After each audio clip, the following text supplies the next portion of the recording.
સુરતના નાનપુરા સુથાર મહોલ્લામાં ગણેશ મહોત્સવ દરમિયાન ગણેશ પ્રતિમા પર પથ્થરમારો થયા હોવાનો આક્ષેપ કરવામાં આવ્યો હતો।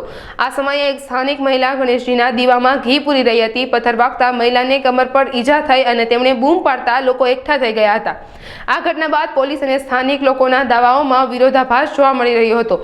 પોલીસનું કહેવું છે કે બાળકો ક્રિકેટ રમતા હતા અને ભૂલથી પથ્થર ગણેશજીના મંડપમાં પડ્યો હતો, જેના કારણે મહિલાને ઈજા થઈ। જોકે સ્થાનિક લોકો આ વાતને નકારી રહ્યા છે। તેમનું કહેવું છે કે બાળકે ટોપી પહેરી હતી અને બીજાએ કાળા કપડાં પહેર્યા હતા અને તેણે જાણી જોઈને નિશાન તાકી રહ્યા હોય તેવું લાગી રહ્યું હતું। આ ઉપરાંત આ વિસ્તાર એટલો ગીચ છે કે ત્યાં ક્રિકેટ રમવાની કોઈ જગ્યા જ નથી।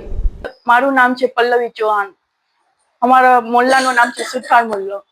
કાલે સાંજે હું 5:45 થી 6 ની અંદર છે ને ગણપતિ બાપાની અંદર પૂજા કરવા બેસેલી હતી, મંગલ મૂર્તિની એક્ઝેક્ટ સામે।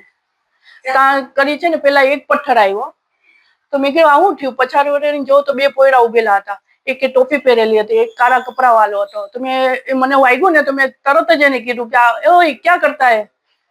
તો પછી એ પાછો નિશાનો બોલ નાખે એ રીતે નિશાનો કરીને પાછા પથ્થર માર્યા તો એ સીધો મને કમરમાં વાગ્યો। મેં નહીં હોતે ને તો મારી મંગલ મૂર્તિ આજે તૂટી જતે।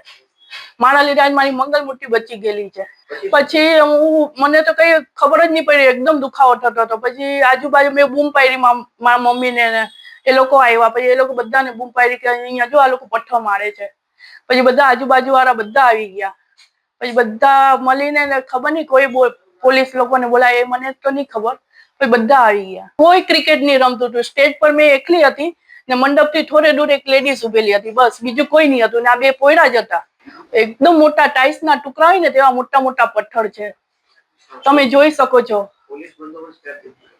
કાલે મારી હાથે આ ઘટના થઈ ને એ પછી બધા આવેલા।